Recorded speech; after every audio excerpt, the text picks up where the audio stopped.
karena kita sudah pernah simulasi, kita sudah tahu bagaimana kesulitannya, konsistensi dan komitmen dari partai politik untuk memenuhi itu sudah kita pegang. Sehingga ketika tidak dipenuhi dan ada punishment, semua bisa menerima. Gitu. Nah, yang dikhawatirkan kan begini, yang namanya partai politik, bagaimanapun ketika dia menghadapi pemilu, kita berkompetisi, gitu ya. Termasuk juga dari Partai Nasdem menganggap bahwa kepatuhan kita terhadap ketentuan dalam penyelenggaraan pemilu ini bagian dari keinginan kita untuk publik memberikan apresiasi. Ya. Selama ini silakan dicek, kita belum ada ya kecacatan terkait dengan pemenuhan kita terhadap ketentuan penyelenggara pemilu.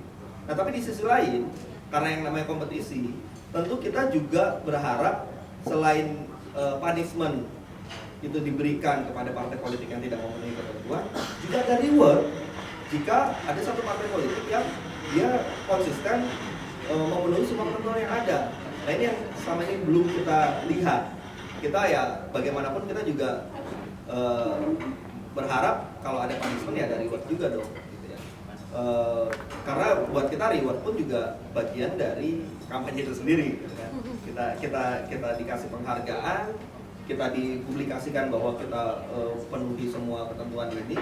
Tentu ini juga dalam tanda kutip bahan jualan juga ke para pemilih.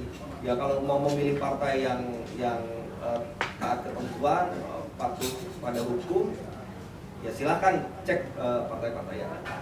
Nah, sekarang kembali ke soal laporan dana kampanye. Ya, memang di lapangan nanti akan betul, kita juga sudah pelajari itu. Di lapangan akan ada kesulitan soal dana-dana kampanye yang dikeluarkan oleh para caleg. Di Nasdem sendiri kita memang buat satu prosedur di mana semuanya akan dihandle oleh partai. Jadi partai ini adalah pelayan bagi para caleg. Segala kebutuhan termasuk juga mengenai bagaimana nanti caleg akan melaporkan dana kampanyenya, kita akan siapkan toolsnya. Ya. Tergantung dari ketentuan yang nanti akan dikeluarkan seperti apa. Misalnya butuh formulir, butuh item-item tertentu, partai akan siapkan, itu sudah jelas. Sepanjang itu tadi ada kejelasan mengenai ketentuan. Jadi sebagai contoh saja kalau yang kemarin soal pendaftaran caleg, semuanya partai yang siapkan, formulir apa semua yang partai siapkan. Pemenuhan administrasi partai yang bantukan, ada asapnya satu-satu para caleg. Jadi kita dimanja nih, para caleg dimanja sama partai karena semua disediakan. Termasuk juga soal laporan dana kampanye. Tapi tadi kita juga masih menunggu bagaimana ketentuan yang lebih detailnya lagi sehingga partai bisa mensupport itu. Item-item apa saja, bagaimana sepanjang itu bisa dijelaskan dan disosialisasikan dengan baik ke partai-partai. Bahkan kalau perlu ada pelatihan khusus barangkali, kita sangat senang. Ya mungkin entah dari KPU-nya atau mungkin bekerja sama dengan IAI, ya bisa memberikan training lah bagi partai bagaimana cara menyusun laporan keuangan, laporan dana kampanye ini dengan baik, yang akuntabel, termasuk sampai ke hal yang detail. Nah, menurut saya itu penting sehingga kita pun juga merasa tidak kesulitan juga ketika kita coba jalankan. Oke, sebelum kita berlanjut teman-teman, mungkin teman-teman yang baru bergabung perlu diinformasikan bahwa acara ini formatnya santai teman-teman ya. Ini namanya ngobrol gitu ya. Jadi teman-teman pada saat di depan pembicara menyampaikan sesuatu boleh menanggapi, boleh menyela, boleh berbeda pendapat, langsung aja. Karena kita tidak membuka forum tanya jawab nanti. Tanya jawabnya langsung pada saat pembicara menyampaikan pendapatnya. Jadi bisa langsung aja ya teman-teman. Mungkin sambil nunggu kopinya datang, mungkin supaya lebih akrab kita minta teman-teman juga memperkenalkan diri dari mana aja. Dimulai dari paling ujung dulu biar teman-teman semua yang hadir di sini tahu. Ajis dari Akuntan Online. Berikutnya Agus dari Sindonis. Oke, yang berikutnya Mbak? Kira dari Republika. Dari Republika. Ini dari Suara Pembaruan. Suara Pembaruan. Ini Widi dari Majalah Akuntan. Dari Tribun. Oke, silakan.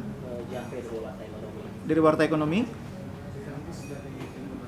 Oke, di belakang ada yang lain? Dari mana aja? Bali TV. Dari Bali TV jauh-jauh ini. Silakan. Antara, ya. Dari Forensindo. Saya pikir cukup banyak teman-teman wartawan yang hadir. Tadi sebetulnya ada yang belum cukup detail disampaikan oleh bapak-bapak yang ada di depan. Ini kan masa kampanye secara resmi kan belum ya Pak ya, artinya belum mulai pencatatan. Tapi kan di lapangan faktanya kampanye sudah berlangsung Pak. Apapun namanya ya, walaupun penting katanya sosialisasi atau apapun bentuknya. Nah untuk yang seperti itu berarti nanti nggak masuk pencatatan atau gimana? Silakan mungkin. Ya, terima kasih Mas Bukan. Jadi tadi diawali di pasal 130 ya. Pasal 130 di Undang-Undang Nomor 8 Tahun 2012 ya. Sebenarnya sudah dibuat ketentuan bahwa setiap partai politik ditetapkan sebagai peserta pemilu, maka 3 hari berikutnya sudah harus menjalankan pembukuan. Iya. Kemudian juga sebaiknya mulai membentuk rekening khusus ya dana kampanye. Termasuk calegnya Pak? Nah, ini kan tadi kembali ya. Ini yang nanti kita bisa diskusikan, kita bisa obrolin gitu ya. Jadi center dari pelaporan itu tetap adalah partai politik, ya. Jadi semua yang ada dalam kegiatan kampanye ini tidak hanya berupa sumbangan berupa uang, atribut, kaos, ya, spanduk dan sebagainya itu mesti ditangkap oleh sistem pelaporan ini dan undang-undang sudah mengamanahkan seperti itu. Nah hanya saja posisi salek penerimaan pengeluaran dana kampanye. Nah untuk memudahkannya kita pendekatannya kegiatan Mas Kusemi. Kan sekarang masa kampanye cukup panjang ya. Nah jadi kita harus mulai dari perencanaan gitu, perencanaan kegiatan tadi ya. Teman-teman harus lihat, jangan sampai ini kehabisan napas nih semuanya ya. Karena kegiatannya cukup banyak, rapat-rapat cukup banyak gitu ya, dan kebutuhan logistiknya juga cukup besar gitu ya. Nah nanti format pencatatan ini akan bisa diberikan kepada seluruh caleg gitu.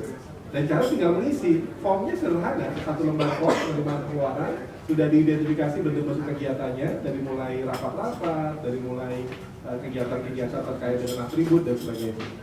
Kemudian sumber-sumber penerimaannya juga tadi, bisa saja, ternyata ada yang Mas Jendri sampaikan, sumbangannya berupa atribut gitu loh. Nah, hal seperti itu harus dicatat dan dilaporkan. Nah, kalau kita bandingkan yang 2009 ke 2012 ini, Undang-Undang yang 2012, itu yang coba dilakukan perbaikan. Jadi sebelumnya belum tegas gitu ya, bahwa caleg itu menyampaikan laporan kepada partai politik. Pada saat itu seolah-olah hanya yang bersumber dari partai politik. Nah, tapi sekarang setelah konsep dari peraturan KPU-nya itu mulai dirancang, nampaknya ada kesalahpahaman. Dipikir bahwa laporan itu seluruh caleg gitu ya.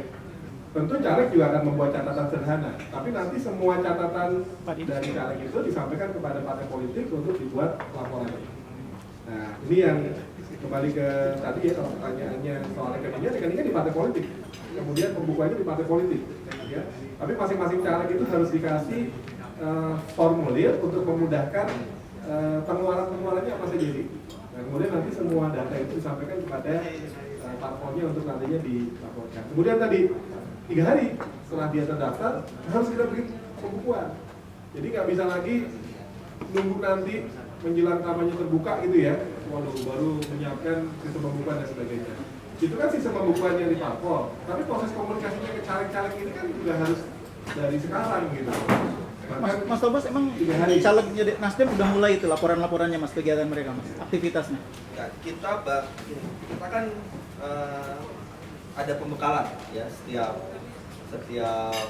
daerah kita melakukan pembekalan. Ini masih jalan ya, pembekalan ke berbagai daerah. Saya kebetulan besok malam ke Papua, ke kasih pembekalan juga di Papua. Nah, salah satu pembekalan yang kita berikan ya soal pengelolaan dana kampanye. Ya, kita ingatkan bahwa ada kewajiban dari partai, ini kewajiban dari partai untuk membuat laporan dana kampanye. Ya oleh karena itu caleg-caleg ya kita harapkan juga mulai mengetahui adanya ketentuan ini dan siap membuat laporan ke partai. Tapi artinya belum ya Mas ya? Udah kita sosialisasi dalam bentuk. Tapi belum laporan mereka ya? Oh belum, laporan belum. Harusnya apa Pak Jan untuk Nah, mulai itu, tapi gini, tapi yang paling pentingnya memang jangan sampai ya nanti dibuat satu ketentuan yang detail dan ribet ya. Pada akhirnya nanti ketika pelaksanaan dilanggar, itu sangat disayangkan. Buatlah sesederhana mungkin yang secara rasional pasti bisa dipenuhi oleh semua pihak gitu ya, sehingga kita taat pada ketentuan, jangan akhirnya kompromi lagi. Yang pasti sederhana, Pak. Ya itu yang harus sederhana, sehingga bisa dipahami kayak tadi misalnya supaya caleg dia nanti bisa melaporkan ke partai, ya harus ada item-item yang sederhana yang ya cukup satu lembar dia sudah bisa laporan dengan dan sebagainya. Itu yang sebenarnya kita coba lakukan. Bagaimana kita juga sederhanakan, kita tidak memberatkan caleg-caleg ini sehingga mereka bisa konsentrasi ke kampanye, tapi di sisi lain mereka juga secara sadar, kita juga mau membangun kesadaran kan dari para calegnya kita dahulukan. Jadi para calegnya juga sadar bahwa ketika bermain, dalam arti bermain dalam mengikuti pemilu ini, ya, berkampanye dan sebagainya, mereka harus follow the rules. Itu yang penting itu. Ya, Yang pasti saya ingin katakan begini, bahwa kampanye itu udah mulai sekarang ini, masa kampanye ini. Betul. 3 hari setelah ditetapkan jadi peserta pemilu, kampanye dimulai.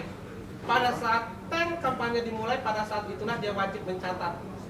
Jadi mulainya pembukuan itu pada saat dia mulainya kampanye. Itu sekarang sudah Pak ya? Mulainya kampanye itu kan dia ditetapkan jadi peserta pemilu yang umumnya 8 Januari 2013. Maka 3 hari setelah 8 Januari 2013 tanggal 11 toh? 11 Januari 2013 itu adalah awal pembukuan dan awal kampanye. Meski kampanyenya belum boleh terbuka. Belum boleh ya? Nah, jadi caleg-caleg juga belum lapor sekarang nggak masalah. Nanti wajib lapornya kapan? Laporan pertama adalah laporan awal dana kampanye dan rekening khusus dana kampanye. Itu kapan disampaikannya? Itu kira-kira bulan Maret 2014 besok. Nah itu dari partai politik. Masalah nanti partai politik ngatur caleg-calegnya 3 bulan sekali atau apa, pokoknya tanggal ya sekitar bulan Maret itu partai politik harus sudah dapat semua laporan caleg tersebut untuk laporan awal. Dan awal Pak ya? Itu baru laporan awal. Nah kalau sebelum tanggal 11 Januari sudah ada transaksi persiapan, ini partai politik semangat sekali, padahal baru sebelum ditetapkan jadi peserta pemilu dia sudah semangat sekali, dia melakukan kontrak itu dengan berbagai pihak untuk persiapan kampanye, nggak masalah. Itu dinamakan saldo awal. Nah, saldo awal itu harus dilaporkan karena pada laporan awal kami punya duit sekian, kami punya utang sekian karena sudah melakukan transaksi, karena akan ditanggung oleh kampanye toh. Kalau utang itu tidak disajikan di laporan awal dana kampanye, kalau dia melakukan utang terhadap transaksi nanti bayar sendiri, nggak kampanye nanggung. Kan itu ada konsekuensinya. Tidak dilaporkan, konsekuensinya utang bayar sendiri. Kan gitu kira-kira. Tapi nanti bagaimana di ujungnya itu adalah apabila ada aset yang masih bersisa dan dari dana kampanye, itu harus masuk partai politik, karena partai politik dong yang mengusung Anda jadi caleg. Ya, tapi itu harus masuk ke rekening khusus. Jadi kalau ada sisa duit di rekening khusus nanti, itu punyanya caleg, harus disetor ke punyanya partai. Disetor ke partai. Tapi kalau itu ada di rekening caleg, itu urusan caleg. Tapi kalau utang, caleg tanggung sendiri. Tapi kalau utang itu dibuat oleh partai untuk kampanye, itu ditanggung partai. Kira-kira begitu. Itu ujungnya nanti. Kira-kira begitu. Nah, saya ingin tambahkan lagi bahwa IAI akan menyusun laporan tersebut sangat sederhana. Meskipun bukan akuntan, bisa disusun. Ibarat kata kayak warung aja lah.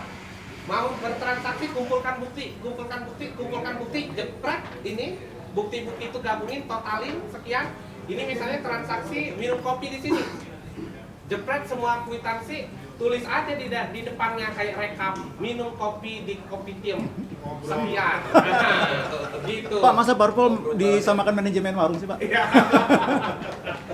Warung itu juga punya akuntansinya, jadi itu akuntansi sederhana, jadi dibuat sederhana mungkin. Dan IAI nanti seperti kita tahun 2009 dulu, kita buat simulasinya, Bang. Kita buat simulasinya, ini ada transaksi, kira-kira bagaimana mencatatnya hingga jadi laporan. Kapan itu, Pak? Perkiraannya? Ketika peraturan KPU ditetapkan, segera itu kita sudah siap simulasinya, tinggal KPU kapan dia mau sosialisasi. Diperkirakan Juli katanya, Pak. Ya, kita juga siap Juli. Kira-kira begitu. Karena apa yang terjadi di tahun sekarang tidak jauh berbeda di tahun 2009, justru yang sekarang adalah perbaikan beberapa unsur di tahun 2009. Itu tadi yang saya bilang, caleg dulu tahun 2009 nggak wajib bikin laporan, sekarang diwajibkan. Kan dulu nggak 2009. Ya, Mas Tobas. Nah, kira-kira gitu. Itu kan pilihannya adalah bisa melaporkan nanti pada Maret 2014. Tapi kan artinya nunggu panjang sekali dari Januari 2013 ke Maret 2014. Kalau di Nasdem polanya gimana? Dicicil atau gimana? Laporannya? Dari caleg, dari cabang, dari wilayah? Ya kalau dari saya tidak terlalu tahu detailnya ya, karena bukan bagian saya untuk mengurusi itu. Tapi dari sosialisasi yang kita lakukan, kita memang ada rencana untuk berkala. Ya, jadi kita mempersiapkan laporan yang berkala untuk yang di internalnya ya, berkala. Termasuk juga dari mulai sekarang ketika parpol mensupport para caleg dengan atribut-atribut ya, perlengkapan itu sudah kita pembekalannya juga sudah rapi. Kalau yang itu saya tahu, karena setiap pembekalan kita memang dari partai juga membekali para caleg ini beberapa hal ya, diantaranya atribut, kemudian rencana-rencana iklan kita juga akan persiapkan disupport oleh partai. Dan nanti saksi-saksi juga kita seluruh Indonesia akan tersentralisir disupport oleh partai. Jadi tidak kita serahkan ke caleg-caleg gitu. Mereka biasanya kan di partai-partai lain mencari sendiri, membiayai sendiri dan sebagainya. Dan ini semua disupport oleh partai. Itu salah satu support yang partai berikan. Dan untuk itu sudah tercatat semua persiapan-persiapannya. Yang pasti yang pembagian atribut itu juga sudah tercatat. Nah, tapi ada satu catatan penting juga terkait kapan mulainya si caleg ini berkampanye. Karena kalau sekarang meskipun sudah banyak yang mulai berkampanye, tapi posisinya masih DCS, belum daftar calon tetap. Ya, sehingga status mereka sebagai caleg pun juga belum definitif, Iya. bisa berubah lagi dan sebagainya, gitu ya. Meskipun perubahannya kecil, tapi secara formal sebenarnya caleg-caleg ini masih menunggu daftar calon tetap, ya. Sehingga memang belum bisa melakukan, termasuk juga melakukan laporan dana kampanye ke partai. Tapi sekali lagi kalau Nasdem sih melihatnya itu tanggung jawab partai tetap. Jadi kita sesuai dengan ketentuan yang menjadi kewajiban adalah kewajiban dari partai. Oleh karena itu semua akan dihandle oleh partai.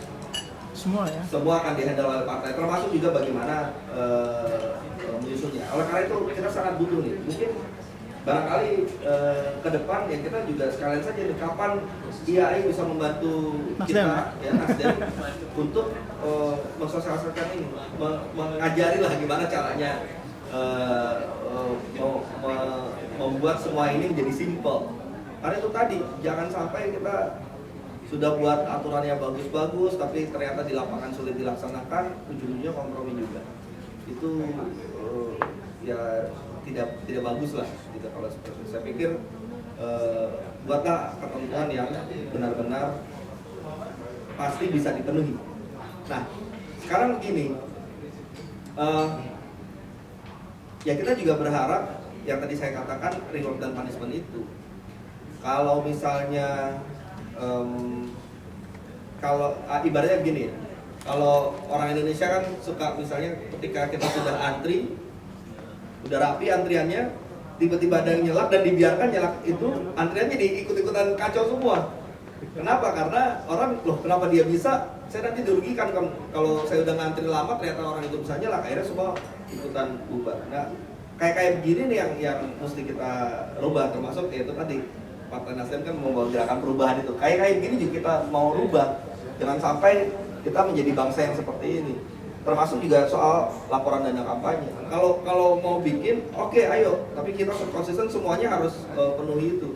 Jangan sampai kalau ada yang manipulasi, ada yang bolong-bolong, dibiarkan aja.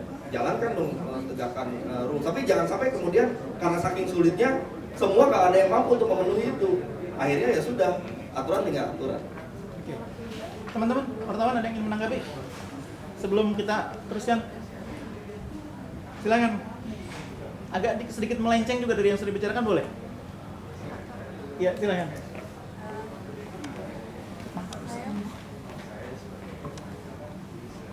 Dari mana? Saya Ira dari Republika. Sebelum PKPU dana kampanye ini disahkan kan banyak pihak yang mendorong gitu agar kewajiban untuk laporan dana kampanye itu tidak hanya untuk parpol, walaupun dalam undang-undang pemilu hanya diwajibkan pada peserta pemilu, which is itu adalah parpol. Tapi kan caleg itu juga sebagai peserta pemilu. Lalu alasannya KPU itu tidak memungkinkan dilaksanakan pada semua caleg adalah karena misalnya kalau semua caleg di tiap tingkatan harus melaporkan dana kampanyenya, berapa banyak akuntan yang akan dibayar, masalah anggaran, pelaporannya, sistem pelaporannya, caleg juga tidak semuanya mengerti kayak gitu. Lalu akhirnya dicari solusi, katanya dilaporkan ke partai, caleg melaporkan ke partai. Akhirnya itu kan cuma sekedar basa-basi saja gitu kan. Karena biasanya dilaporkan waktu awal, lalu waktu akhir, nggak akan ada banyak perubahan gitu dibandingin pemilu sebelumnya.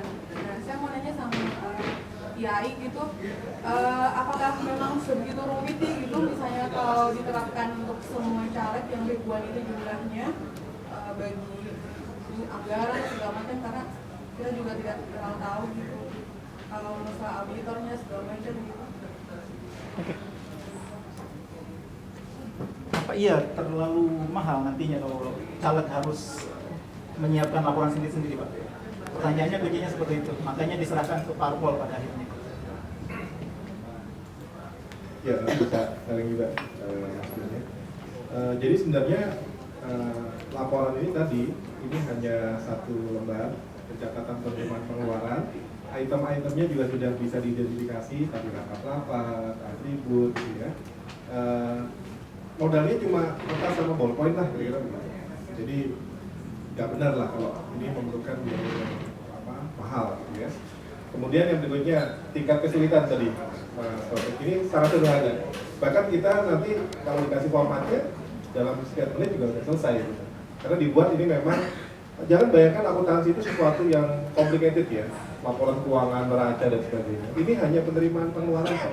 Tadi Mas Jun mengambil contoh seperti di rumah tangga gitu ya, di rumah tangga, bahkan di masjid misalnya, ya kan, diumumkan kan setiap saat tertentu penerimaan berapa, pengeluaran berapa, saldo berapa, kira-kira Kan gitu. gini Pak, soal akuntabilitasnya gimana? Kalau misalnya oke lah sederhana, tapi kalau nyusunnya akhirnya asal saja karena saking sederhananya kan. Oke, nah akuntabilitas juga bertanya. tadi Kan? yang pertanyaan Mbak Ira gitu ya. Jadi sebenarnya kita tetap menjaga konsistensi dengan undang-undang, ya kan? Bahwa organisasi peserta pemilu, ya dalam hal ini adalah partai politik entitasnya, ya. Sehingga apa yang sudah ditata secara sederhana oleh masing-masing caleg, ya, kemudian disampaikan ke partai politik.